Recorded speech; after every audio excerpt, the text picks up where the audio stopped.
예레미야 23장 1절부터 6절까지의 하나님 말씀을 제가 읽어드리겠습니다. 여호와의 말씀이니라. 내 목장의 양떼를 멸하며 흩어지게 하는 목자에게 화 있으리라. 그러므로 이스라엘의 하나님 여호와께서 내 백성을 기르는 목자에게 이와 같이 말씀하시니라.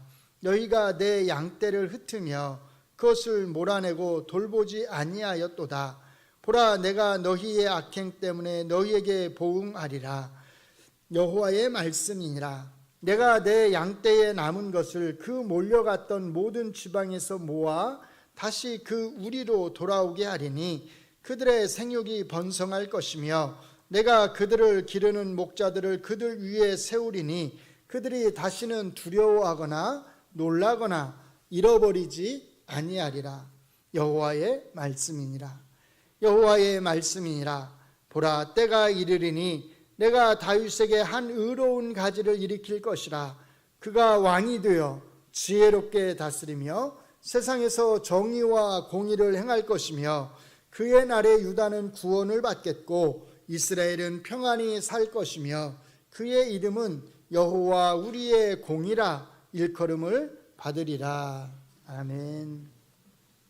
저희가 지금 마태복음 5장 9절의 말씀을 살펴보고 있습니다.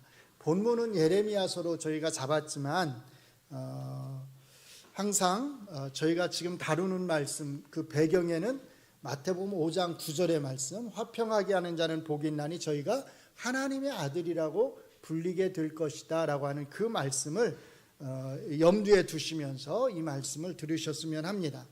제가 2주 전에 뭐라고 말씀을 드렸냐면 이 마태복음 5장 9절의 말씀 우리가 잘 이해하려면 구약 성경에 나오는 두 곳을 우리가 살펴보아야 한다고 말씀을 드렸어요. 그래서 2주 전에 이사야 54장 전체를 우리가 함께 살펴봤습니다. 그리고 거기에서 약속되고 있는 영원한 평화의 언약이 예수님의 오심을 통한 천국의 임함에서 이루어졌다, 성취되었다라는 것을 우리가 살펴보았습니다. 자, 오늘은 이제 그 두 번째 구약의 말씀을 우리가 함께 살펴보려고 그러는데 제가 이제 어제 조금 늦게 문자를 보내드렸어요. 에스겔 34장과 37장을 읽어오라고 부탁을 드렸습니다. 다 읽어오셨겠죠? 네, 읽어오신 줄로 믿고 아까 그 예배 전에도 저희가 거기를 읽었는데 오늘은 좀 34장을 중심으로 좀 설명을 드리도록 하겠습니다. 그런데 이제 이 에스겔서를 우리가 조금 바르게 이해하려면 구약 성경에 대한 그러니까 이스라엘 역사에 대한 좀 배경적 지식이 필요합니다. 수요일마다 제 수요일 설교를 들으시는 분들, 그러니까 열왕기서를 제가 수요일날 하고 있는데 그분들은 아마 이 이스라엘 역사에 대해서 제 설명을 많이 들으셨기 때문에 큰 어려움이 없을 거예요. 근데 그렇지 않은 분들이 계시기 때문에 제가 간략하게 그 배경 설명을 좀 해드리겠습니다. 표로 좀 준비를 했어요. 이스라엘 역사에서 중요하게 기억해야 될 연도들이 있습니다. 기원전 609년, 605년 그리고 598년이에요. 609년에 어떤 일들이 일어나느냐? 우리가 잘 아는 그 남유다의 선한 왕이죠. 요시야 왕이 안타깝게도 무깃도에서 애국과 전쟁을 하다가 죽게 됩니다. 싸움, 전투에서 갑자기 사망을 하게 돼요. 그래서 그 막내 아들인 여호아하스가 왕의 자리를 물려받습니다. 그런데 이 여호아하스는 불과 3개월을 통치하고서 애굽왕 바로에게 끌려가게 됩니다. 애굽 땅으로 끌려가게 돼요. 그리고 애굽왕 바로가 누구를 다음 왕으로 세우냐면 요시야 왕의 둘째 아들 여호야김을 왕으로 대신 세웁니다. 그리고 약 4년 후 605년에 기원전 605년에 바벨론이 남유다를 또 공격해 오게 됩니다. 그래서 이때 이제 바벨론의 제1차 침입이 있게 되는데 바로 이 바벨론 제1차 침입 때 포로로 끌려가는 사람들이 생겨나게 됩니다. 이 사람들을 우리가 제1차 바벨론 포로라고 말을 해요. 이 사람들 가운데, 이 포로로 끌려간 사람들 가운데 누가 있냐면 여러분들이 잘 아는 다니엘과 세 친구가 이때 끌려가게 됩니다. 그리고 이제 598년 12월에 바벨론이 다시 또 쳐들어오게 됩니다. 그런데 바벨론이 12월에 쳐들어오기 바로 얼마 전에 이 여호야김 왕이 죽게 돼요. 그래서 여호야김 왕의 아들인 여호야긴이 598년 12월에 왕의 자리에 앉게 됩니다. 그런데 이 여호야긴 왕이 이 왕의 자리에 앉게 되고서 또 불과 3개월 만에, 그러니까 598년 12월에 왕의 자리에 앉았는데 597년 3월경에 바벨론에 의해서 또 바벨론 포로로 이 여호야긴 왕이 끌려가게 되는 거예요. 그리고 누구를 왕으로 세우냐면 이제 시드기야, 요시야 왕의 또 다른, 그러니까 넷째 아들일 거예요. 시드기야를 왕으로 세우게 됩니다. 이때 끌려간 여호야긴 왕과 함께 끌려간 사람들을 우리가 제2차 바벨론 포로라고 말을 해요. 이때 포로로 끌려간 사람들 중에 누가 있냐면 바로 오늘 우리가 이제 다루려고 하는 에스겔 선지자가 이때 2차 포로로 끌려가게 되는 것입니다. 이때가 몇 년경이냐면 597년경이에요. 그래서 여러분들이 에스겔서를 보시면 에스겔 1장 1절로 3절에 이렇게 말합니다. 1장 1절과 2절만 읽어드릴게요. 1, 2, 3절을 읽어드릴게요. 조금 빨리 읽겠습니다. 30째 해 넷째 달 초닷새에 내가 그발강가, 즉 바벨론에 있는 땅이 강이에요. 그발강가 사로잡힌 자 중에 있을 때에 하늘이 열리며 하나님의 모습이 내게 보이니 여호야긴 왕이 사로잡힌 지 5년 그달 초닷새라.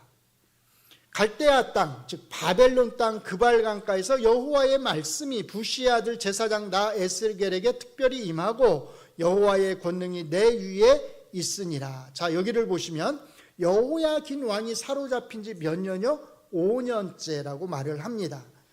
자, 597년에 사로잡혔으니까 에스겔 선지자가 하나님의 모습을 본 것은 몇 년이 되겠어요? 5년 정도를 빼면 되겠죠. 그러니까 592년경이 되는 것입니다.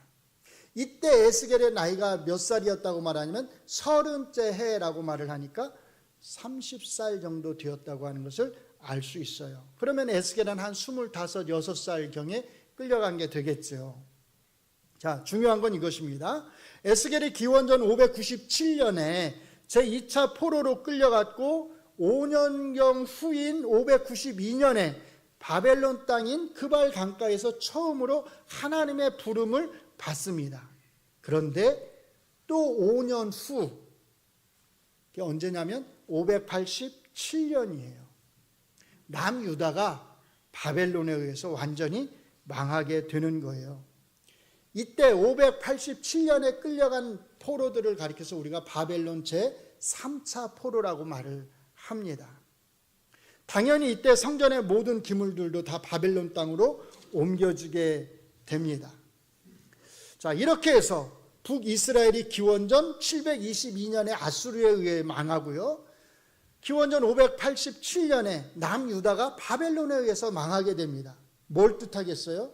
이제 이 땅에는 이스라엘이라고 하는 하나님이 택하신 그 나라가 더 이상 공식적으로는 존재하지 않는다는 거예요. 이렇게 이제는 더 이상 이스라엘이라고 하는 하나님이 택하여 세우신 그 왕국, 그 나라가 더 이상 존재하지 않는 이런 상황 속에서 하나님의 말씀이 에스겔 선지자에게 임한 것입니다.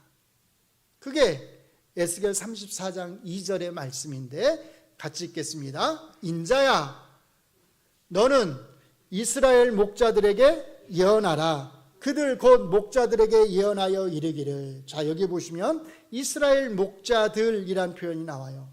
누굴 가리키냐면 남유다의 왕들을 가리킵니다. 그러니까 남유다의 왕들을 뭐에 비유하냐면 양을 치는 목자의 비유를 한 거예요.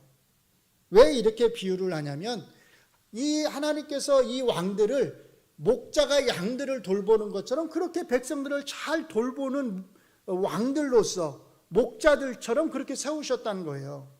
그런데 2절 후반절부터 4절까지 보시면 이 목자들 왕들의 죄목이 나옵니다. 자, 첫째, 양떼를 먹이지 않았다고 말씀을 하세요. 둘째, 먹이기는커녕 오히려 살찐 양을 잡아서 자기들이 배불리 먹었다. 자기들의 배를 불렸다고 말씀을 합니다.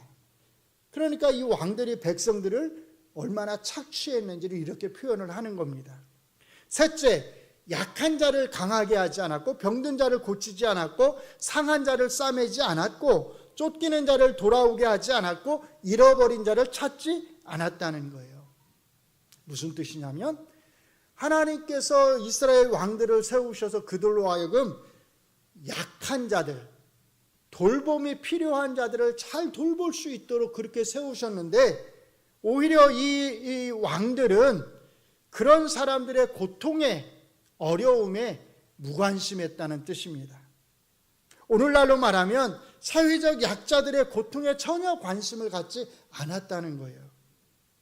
그래서 그 다음에 보시면 이제 5절과 6절에 이렇게 목자들이 양떼를 돌보지 않은 결과가 무엇인지를 설명을 합니다. 크게 두 가지인데요. 첫째, 목자가 없으므로 양들이 다 뿔뿔이 흩어져서 들짐승의 먹이가 되었다라고 말씀을 합니다. 쉽게 말하면 이방 나라 바벨론의 공격에 의해서 많은 백성들이 죽임을 당하게 되었다는 거예요. 둘째, 양떼가 길을 잃고 다 흩어졌는데 뿔뿔이 흩어졌는데 찾는 사람이 없다고 말을 합니다. 아까 제가 말씀드렸죠? 바벨론에 몇 차에 걸쳐서 포로로 잡혀갔어요? 3차에 걸쳐서. 또 바벨론으로만 잡혀간 것이 아니에요. 예레미야서를 잘 읽어보신 분들은 아시겠지만 끝부분에 가면 남유다의 백성들, 이스라엘 백성들이 어디로 또 피난을 가죠? 도망을 가죠? 애굽 땅으로 도망을 갑니다.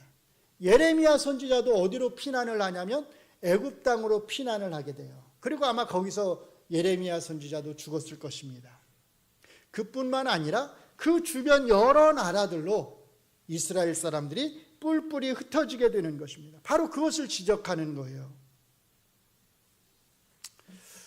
유다의 백성들이 이방 군대의 공격으로 죽거나 포로로 끌려가거나 아니면 주변 여러 나라로 도망가서 살게 된 이런 상황을 하나님께서는 뭐라고 표현을 하시냐면 목자가 없는 상황 이렇게 표현을 하세요. 사실은 목자가 있었죠. 왕들이 있었죠.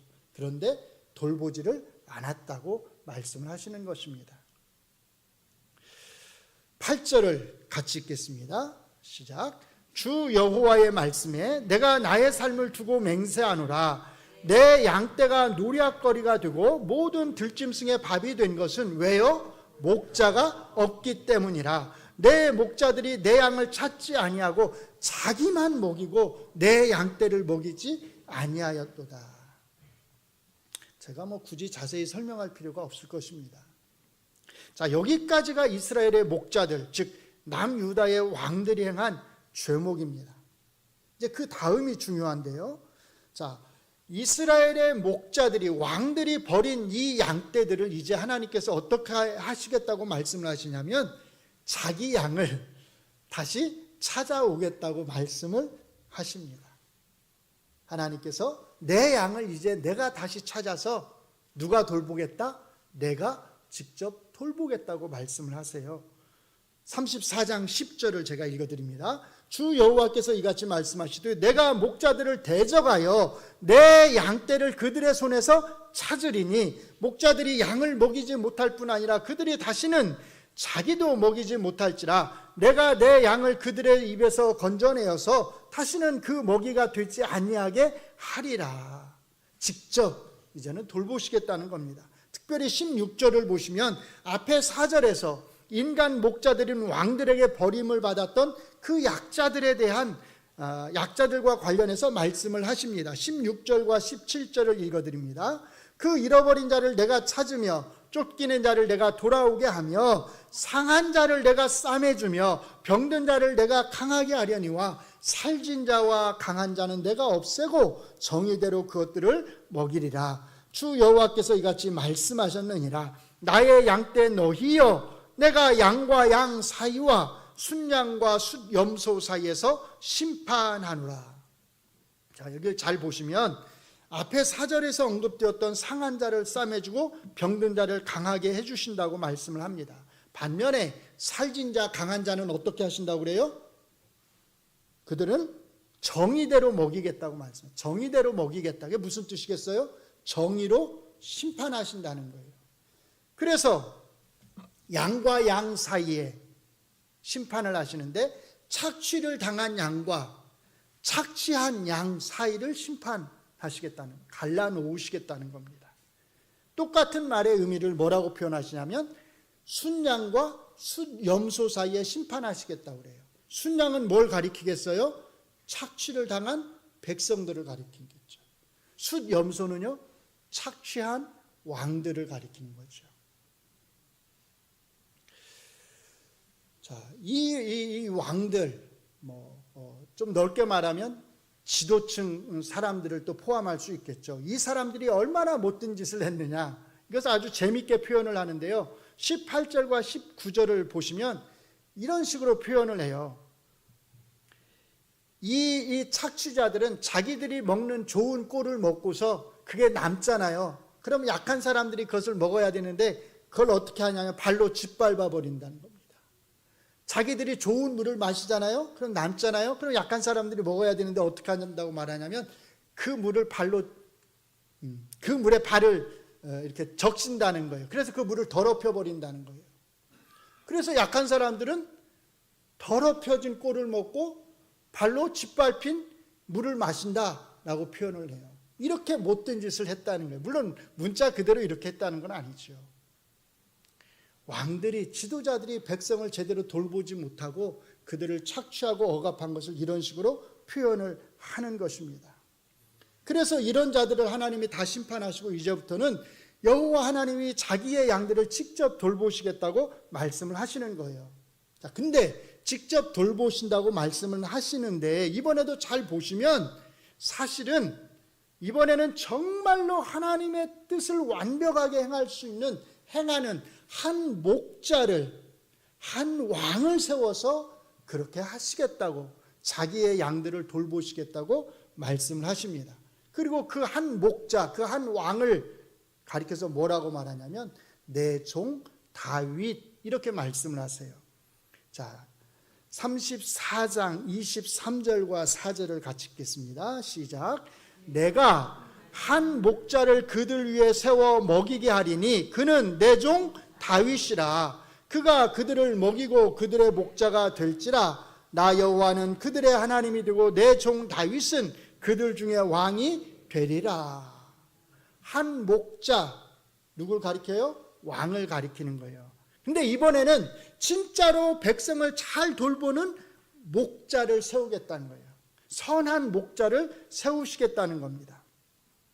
이스라엘 역사에서 하나님의 뜻에 가장 잘 맞게 이스라엘 백성을 통치한 왕이 누구겠어요? 다윗 왕이잖아요. 그래서 다윗 왕을 장차 하나님이 세우실, 장차 오실 메시아적 인물의 모델로 제시를 하는 것입니다. 그리고 이 메시아적 인물로서의 왕이 다스리는 그 왕국에는 온전한 의미에서의 샬롬, 평화가 임하리라고 말씀을 하는 거예요.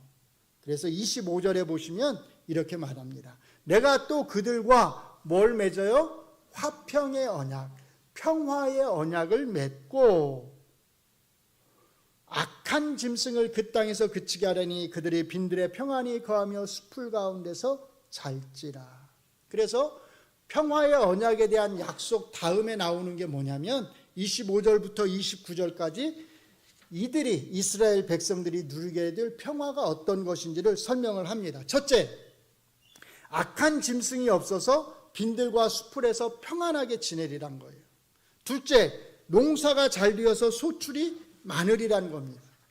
셋째, 이방인들의 침략이 더 이상 없으리라는 거예요. 넷째, 다시는 기근이 없을 것이라고 말씀을 합니다. 이런 표현들은 이스라엘 사람들이 소망하는 이상적인 왕국의 모습을 묘사하는 표현들이에요. 전형적인 표현들입니다. 이 이상적인 왕국의 모습을 이제 몇 장 뒤인 에스겔 37장 24절로 8절에서는 약간 더 자세하게 묘사를 합니다. 제가 조금 빠르게 읽어드릴게요.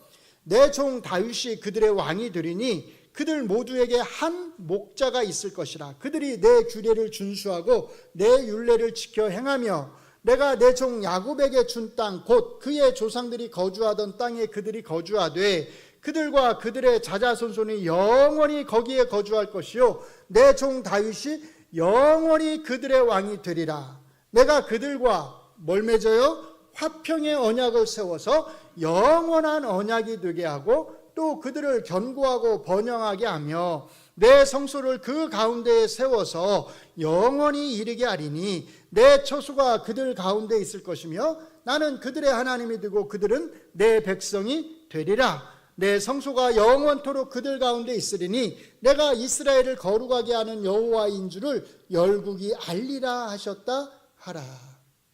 자, 여기를 보시면 다윗 왕을 한 목자라고 부릅니다. 선한 목자로서 통치하게 될 왕의 모습을 가리키는 거죠.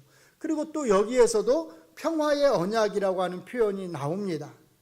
또 하나님이 그들 가운데 계셔서 하나님이 그들의 하나님이 되고 그들은 하나님의 백성이 되리라고 말씀을 합니다. 그래서 내 성소가 영원히 그들 가운데 있으리라고 약속을 하십니다. 자, 그러니까 에스겔 34장과 37장을 비교하면 사실 거의 같은 메시지예요. 그런데 한 가지 중요한 차이가 있습니다. 34장에 비해서 37장은 뭘 강조하냐면 영원성을 강조합니다.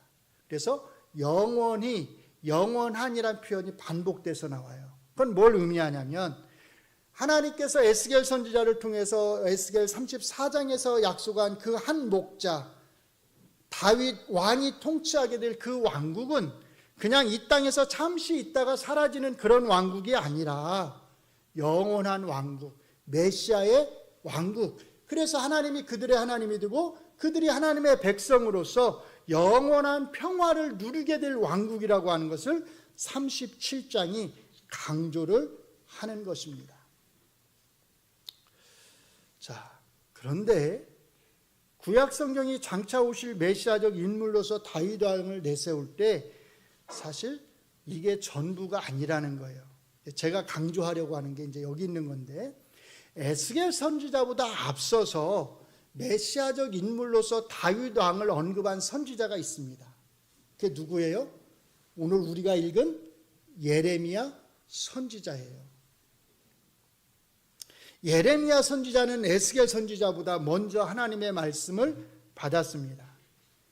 그런데 오늘 본문 말씀을 보시면 1절과 2절의 말씀을 보시면 사실 에스겔 선지자가 전한 메시지와 크게 다르지 않아요. 그래서 양떼를 멸하고 흩어지게 하는 이스라엘 목자들에 대한 심판의 말씀을 합니다. 1절을 보시면 이렇게 말해요. 내 목장의 양떼를 멸하며 흩어지게 하는 목자에게 누구예요? 왕들을 가리키는 거죠. 뭐가 있으리라? 화가 있으리라. 또 2절을 보시면 이렇게 말합니다. 너희가 내 양떼를 흩으며 그것을 몰아내고 돌보지 아니하였도다. 보라, 내가 너희 악행 때문에 너희에게 보응하리라. 이 1절과 2절만 놓고 보면 에스겔 34장의 앞부분에 나오는 이스라엘 목자들에 대한 말씀과 크게 다르지 않은 것을 알 수 있습니다. 그런데 여기 예레미야서에는 예레미야 23장에는 아주 중요한 말씀이 추가가 됩니다. 5절과 6절을 우리가 같이 읽겠습니다. 시작. 여호와의 말씀이니라. 보라, 때가 이르니 내가 다윗에게 한 의로운 가지를 일으킬 것이라. 그가 왕이 되어 지혜롭게 다스리며 세상에서 뭐르려? 정의와 공의를 행할 것이며 그의 날에 유다는 구원을 받겠고 이스라엘은 평안히 살 것이며 그의 이름은 뭐예요? 여호와 우리의 공이라 일컬음을 받으리라. 무슨 뜻이겠어요? 이 메시아적 다윗 왕이 이 땅에 온전한 하나님의 정의, 하나님의 공의를 세우리라고 말씀을 하는 것이에요.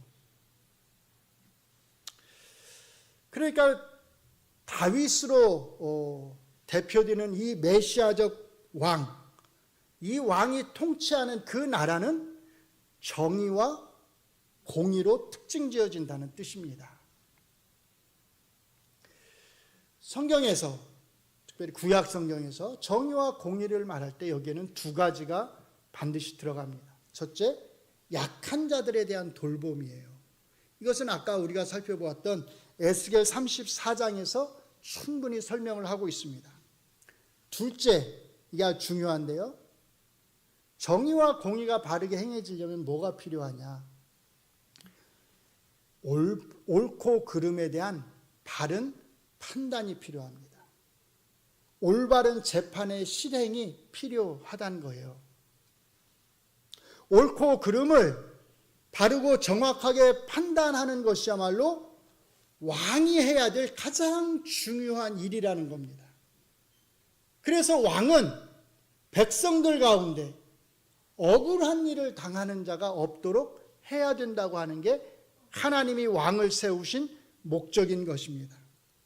왕으로서 많은 백성의 옳고 그른 문제를 재판하는데 하나님의 뜻에 맞게 옳고 그른 것을 잘 분별해서 재판할 수 있도록 해달라고 지혜를 구한 사람, 솔로몬이에요. 솔로몬이 구한 지혜는 많은 것을 알 수 있는 지혜를 달라고 구한 게 아니에요. 그는 이 많은 백성을 제가 어떻게 다 재판할 수 있겠습니까? 제가 이 많은 백성들의 옳고 그름을 어떻게 다 분별할 수 있겠습니까? 그러니까 하나님이 저에게 지혜를 주시는데 어떤 지혜를 달라고요? 옳고 그름을 분별하여서 바르게 재판할 수 있는 지혜를 달라고 솔로몬은 구한 거예요. 그러니까 솔로몬은 하나님이 자기를 왜 왕으로 세우셨는지를 너무나 정확하게 꿰뚫어 알아본 거예요. 마치 자녀가 부모 마음을 정확하게 알아본 것처럼 그렇게 기도를 한 거예요. 지혜를 달라고. 재판을 잘할 수 있는 지혜를 달라고. 그러니 하나님이 얼마나 예뻤겠어요. 그러니까 지혜만 주지 않고 뭐도 주겠다? 네가 구하지 않은 부까지도 내가 주겠다고 하신 거예요. 하나님이 솔로몬에게 이렇게 재판하는 옳고 그름을 잘 판별하는 지혜를 주셨다고 하는 걸 어떻게 알 수 있느냐? 그 기도 내용 다음에 바로 뭐가 나와요? 재판하는 내용이 나오잖아요. 서로 자기 아이라고 우기는 두 여자를 사이에서 솔로몬이 지혜롭게 옳고 그름을 판결하는 재판 이야기가 나옵니다. 이렇게 올바른 재판을 통해서 옳고 그름을 바르게 판단하는 것, 이게 바로 왕이 행하는 정의와 공의입니다. 다윗 왕은 사실 이 두 가지, 그러니까 약자를 돌보는 것과 정의와 공의, 바른 옳고 그름을 바르게 판단하는 이 일을 행한 대표적인 왕이에요. 그래서 사무엘하 8장 15절은 다윗 왕의 통치를 한 줄로 이렇게 평가를 합니다. 같이 읽겠습니다. 다윗이 온 이스라엘을 다스려 다윗이 모든 백성에게 뭘 행해요? 정의와 공의를 행할세. 정의와 공의를 행했다. 이렇게 한 줄로 평가를 하는 겁니다. 이스라엘 역사 속에서 이렇게 다윗 왕이 백성들에게 정의와 공의를 행했기 때문에 앞으로 오게 될 메시아의 모델로서 누구를 제시하는 거냐면 다윗 왕을 제시하는 거예요.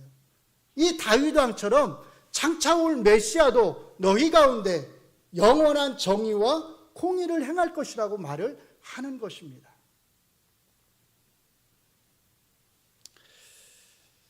정리를 해서 말씀을 드리면 에스겔 34장과 37장이 말하고 있는 그 샬롬, 그 평화를 가져오는 다윗 왕 같은 메시아적 인물의 배경에 뭐가 있냐면 예레미야 23장이 있다는 것입니다. 그리고 이 다윗 왕과 같은 그 메시아적 인물이 이 땅에 가져오는 그 영원한 평화의 나라는 첫째, 사회적 약자들이 돌봄을 받는 나라이고, 둘째, 참과 거짓이 바르게 판단되어서 정의와 공의가 올바르게 행해지는 나라라고 말을 하는 것입니다. 바로 이것이 성경이 말하는 메시아적 왕국의 모습인 것이에요. 사랑하는 성도 여러분, 하나님이 약속하신 이 약속의 말씀, 하나님이 보내시겠다고 약속하신 다윗 왕과 같은 이 메시아적 인물, 이 땅의 왕으로 오셔서 사회적 공의와 정의를 행하시는 그 메시아적 인물이 2000년 전에 이 땅에 오셔서 십자가에서 죽으시고 부활하신 예수님이신 것을, 우리 주 예수 그리스도이심을 믿으시기 바랍니다. 우리는 더 이상 에스겔 선지자가 약속하고 있고 예레미야 선지자가 말하고 있는 그 메시아적 다윗 왕을 기다리지 않습니다. 기다릴 필요가 없습니다. 왜냐하면 이미 예수님께서 왕으로 이 땅에 오셨기 때문입니다. 그리고 이미 지금 여기에서 정의와 공의로 이 땅을 통치하고 계시기 때문입니다. 물론 앞으로 예수님의 재림을 통해서 온전한 하나님의 왕국이 또 이루어질 것입니다. 그리고 그때 비로소 온전한 의미의 정의와 공의가 이 땅에서 행해질 것입니다. 중요한 것은 이미 2000년 전에 예수님이 이 땅에 다윗 왕과 같은 메시아적 인물로 오셨다는 것입니다.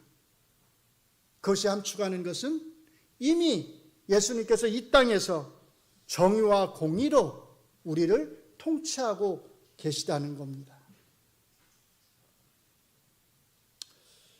우리는 이것이 어떤 의미를 갖는지 깊이 생각할 필요가 있습니다. 예수님이 이미 이 땅에서 왕으로서 정의와 공의로 우리를 통치하고 있다고 하는 이 사실이 그리스도인으로서 우리가 지금 여기에서 어떻게 살아야 하는지에 대해서 우리가 깊이 생각해야 한다는 겁니다. 그게 뭐겠어요? 그것은 이 땅에서 그리스도의 통치를 받으면서 살아가는 그리스도인들이 다른 어느 누구보다도 이 땅에서 정의와 공의를 행하는 사람들로 살아가야 한다는 뜻입니다. 그리고 저희가 지금 다루고 있는 마태복음 5장 9절의 말씀, 화평하게 하는 자는 복이 있나니 저희가 하나님의 아들이라고 불릴 것이기 때문이라고 하는 이 말씀은 우리가 이 땅에서 사회적 정의와 공의를 행하는 것에 대해서 아주 중요한 빛을 우리에게 비추어 주고 있습니다. 아마 마태복음 5장 9절과 관련된 설교 말씀을 많이 들으셨을 거예요. 그때 대개 우리는 그 말씀을 둘 중 한 가지 방식으로 적용을 합니다. 첫째, 어떤 식으로 적용을 하냐면 예수님이 우리를 하나님과 화평하게 평화롭게 해주셨기 때문에 우리가 하나님과 화평한 관계, 평화로운 관계가 되었다는 것입니다. 이것을 십자가를 가지고 설명을 하는데 십자가의 어떤 축이요? 세로축을 가지고, 그렇죠?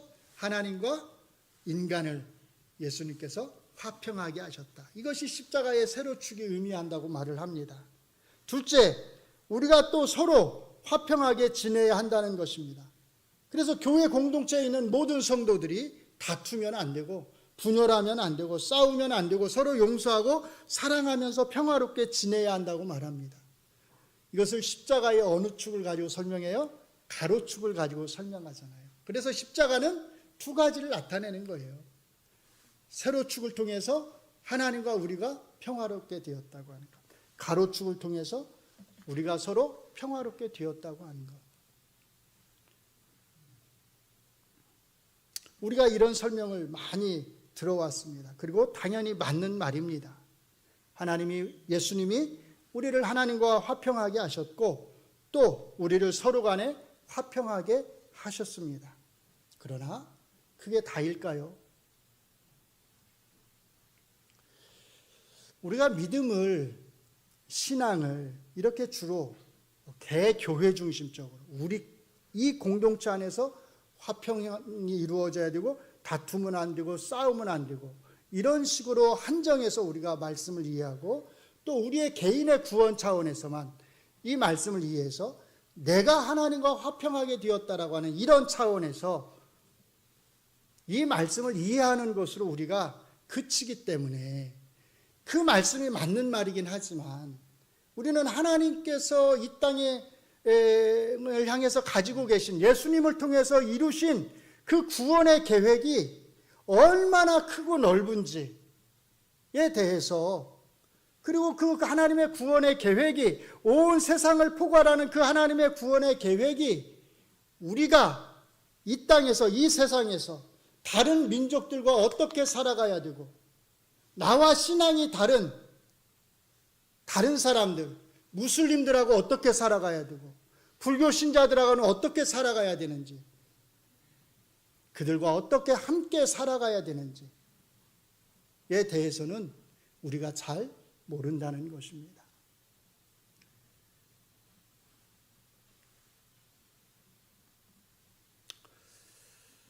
지난주에 제가 정교회 사람들에게 폭행을 당한 무슬림 여자에 대한 예를 들어드렸습니다. 아마 어떤 분은 그렇게 생각하실 수도 있어요. 왜 목사님이 굳이 우리하고 그렇게 큰 관련도 없는 그런 예를 드실까? 아마 제가 우리 교회 공동체 안에서 일어나는 어떤 다툼이나 싸움, 분열, 이런 이야기를 제가 예로 들었으면 훨씬 더 그런 것들이 마음에 와 닿을 수 있었을 것입니다. 그런데 사실은 그게 우리의 문제라는 거예요. 우리는 꼭 우리하고 관련된 이야기들만 귀담아 들으려고 하고, 우리와 별로 관련이 없으면 그것에 대해서는 늘 거리를 두려고 한다는 것입니다. 그런데 사실은 하나님은 우리에게만 관심이 있는 것이 아니고 세상 모든 사람들에게 관심이 있으시고, 우리가 그들과 어떻게 관계를 맺어가는지에 대해서, 우리가 그리스도인으로서 그들을 어떻게 대하고 그들과 어떻게 관계를 맺어가야 하는지에 대해서 사실 하나님은 관심이 있다는 것이죠.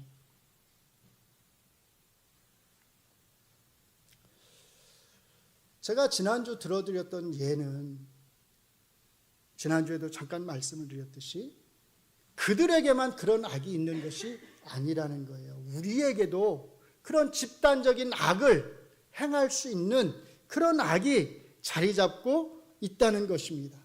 그래서 저는 항상 하나님이 가인에게 하신 그 말씀을 늘 생각합니다. 뭐라고 하셨죠? 죄가 문 앞에 엎드려 있다. 죄가 네 앞에 있다. 너의 문 앞에 있다. 죄가 너를 다스리려고 하지만 네가 그 죄를 어떻게 해라? 다스려야 한다. 우리는 결코 선하지 않습니다.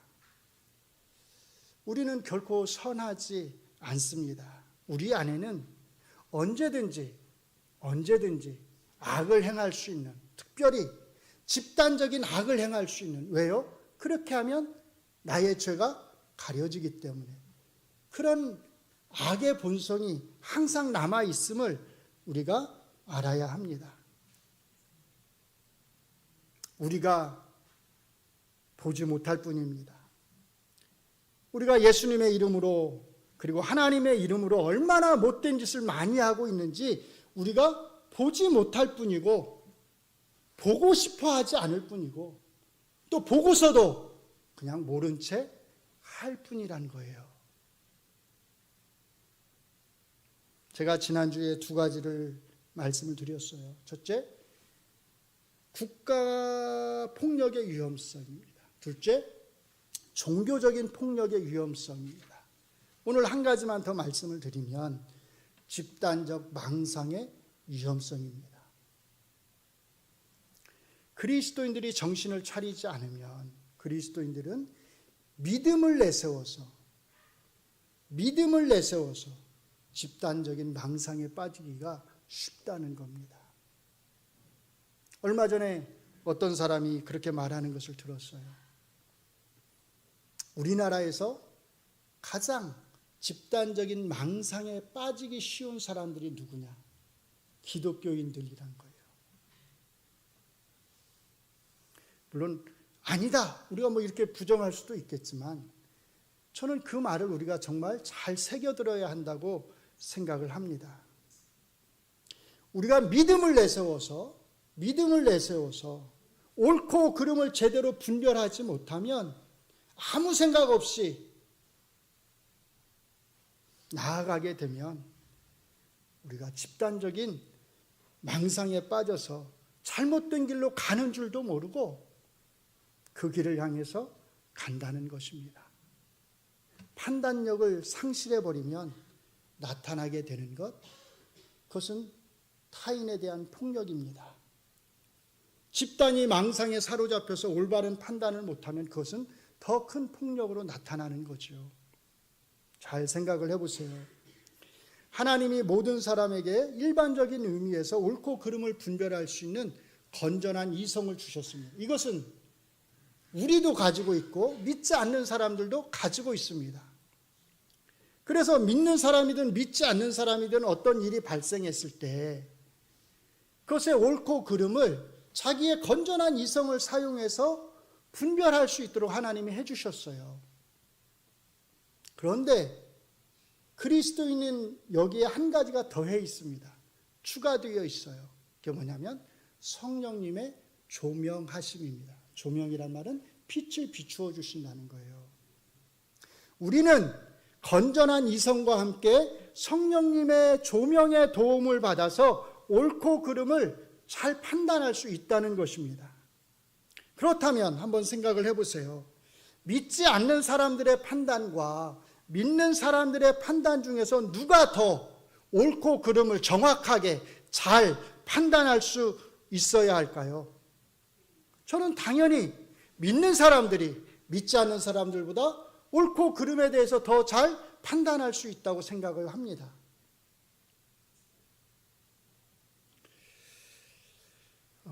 그런데 만약에 어떤 사안에 대해서 믿는 사람들이 믿지 않는 사람들보다 옳고 그름을 더 잘 판단하지 못한다면, 예를 들어서 믿지 않는 사람들 중 10명 중에 7명이 옳고 그른 게 무엇인지를 정확하게 판단을 하는데, 옳은 게 무엇인지를 정확하게 판단을 하는데, 믿는 사람들 중에서는 3명만 무엇이 옳은지를 정확하게 판단할 수 있다면 어디에 문제가 있는 것일까요? 어디에 문제가 있는 것일까요? 만약에 믿지 않는 사람들이 믿는 사람들보다 더 옳고 그른 일들을 잘 판단할 수 있다면 기독교의 앞날은 정말 어두울 것입니다. 믿지 않는 사람들이 믿는 사람들을 보면서 뭐라고 말하겠어요? 저 사람들은 하나님을 믿는다고 하면서 옳고 그른 것도 우리만큼도 제대로 판단을 못한다고 하지 않겠어요? 저는 성령님의 조명하심을 믿습니다. 우리 안에 계시는 성령님께서 우리의 정신에 빛을 비추어 주셔서 우리가 올바른 판단을 할 수 있도록 도우신다고 하는 것을 저는 굳게 믿습니다. 문제는 우리가 그 성령님의 조명을 잘 받아서, 도우심을 잘 받아서 바르게 판단하려고 하지 않고 누군가의 말에 귀를 기울인다든지, 지나친 욕심을 부린다든지, 지나친 어떤 이념에 사로잡혀서 판단을 하려고 한다면 우리는 올바른 판단을 하지 못하게 된다는 겁니다. 바울 사도의 표현대로 하면 성령님께서는 분명히 우리에게 조명을 해주시는데, 우리의 정신에 빛을 비추어 주시는데 우리가 그 빛을 억누른다는 겁니다. 그래서 믿지 않는 사람들도 건전한 이성만으로 할 수 있는 그 올바른 판단을 우리가 하지 못할 수 있다는 것입니다. 사랑하는 성도 여러분, 올바른 판단이 없이 어떻게 정의와 공의가 이루어질 수 있겠습니까? 정의와 공의는 반드시 올바른 판단을 통해서만 이루어질 수 있는 것입니다. 이 올바른 판단을 위해서 우리는 하나님이 누구에게나 주신 우리의 건전한 이성을 바르게 사용해야 하고, 여기에 더하여서 우리는 하나님의 말씀에 비추어서, 하나님의 말씀인 성경에 비추어서 성령님의 조명하심에 도움을 힘입어야 합니다. 그래서 우리는 믿지 않는 사람들보다 더 잘 옳고 그름을 판단할 수 있어야 합니다. 이것은 우리 교회 공동체 안에서, 우리 안에서 일어나는 일뿐만 아니라 이 나라에서 일어나는 일에 대해서도 그렇고 온 세상에서, 전 세계에서 일어나는 일에 대해서도 마찬가지입니다. 예수님은 지금 우리 교회 공동체의 왕으로서 우리를 통치하실 뿐만 아니라 온 세상의 왕으로서 우리를 통치하고 계시기 때문입니다. 그리스도인은 다른 누구보다 사회적 정의와 공의를 행하는데 바른 판단력을 가져야 하는 사람들입니다. 예수님이 이미 이 땅에서 왕으로서 우리를 통치하고 계시며 이 땅에 정의와 공의를 행하고 계시기 때문입니다. 이런 면에서 우리 모두는 솔로몬 왕이 구했던 그 지혜, 옳고 그름을 바르게 판단할 수 있는 그 지혜, 좋은 판단력을 우리에게 주시도록 항상 기도해야 할 것입니다. 바로 이것이 예수님이 지금 이 땅에서 우리를 왕으로 통치하신다고 하는 것의 의미일 것입니다. 바로 이것이 이미 이 땅에 천국이 임했다고 하는 것의 의미일 것입니다. 저는 우리 동작중학교에 속해 있는 모든 성도님들이 성령님의 조명하심의 도우심을 힘입어서 옳고 그름에 대한 좋은 분별력을, 좋은 판단력을 가질 수 있기를 바랍니다. 그래서 우리 교회 공동체 안에서 평화를 이루어갈 뿐만 아니라 이 나라에서도 평화를 이루어가고 이 땅에 사는 모든 사람들과 함께 우리가 평화를 이루어갈 수 있기를 바랍니다. 마지막으로 아모스 서의 말씀을 우리가 함께 읽는 것으로 말씀을 마치도록 하겠습니다. 아모스 5장 24절의 말씀입니다. 같이 읽겠습니다. 시작. 오직 정의를 물같이 공의를 마르지 않는 강같이 흐르게 할지어다. 아멘. 기도하겠습니다. 하나님, 오직 정의를 물같이 공의를 강같이 이 땅에 흐를 수 있게 하기를 원합니다. 우리 주 예수 그리스도께서 이미 이 땅에서 왕으로서 정의와 공의를 통해서 우리를 통치하시기 때문입니다. 우리에게 바른 판단력을 허락하여 주셔서 옳고 그름에 대한 좋은 판단을 할 수 있도록 분별력을 허락하여 주시기를 간절히 원합니다. 하나님이 우리에게 주신 건전한 이성을 잘 사용하게 하시고 또 거기에 더하여서 하나님께서 하나님의 말씀을 통하여 성령으로 말미암아 우리에게 조명해 주시는 그 빛을 받아서 우리가 정신을 새롭게 하게 하시고 바른 정신을 가지고 바르게 하나님의 뜻을 깨달아서 이 땅에서 하나님이 원하시는 그 왕국의 모습을 우리가 이루어갈 수 있도록 은혜를 내려 주시옵소서. 예수님 이름으로 기도합니다. 아멘.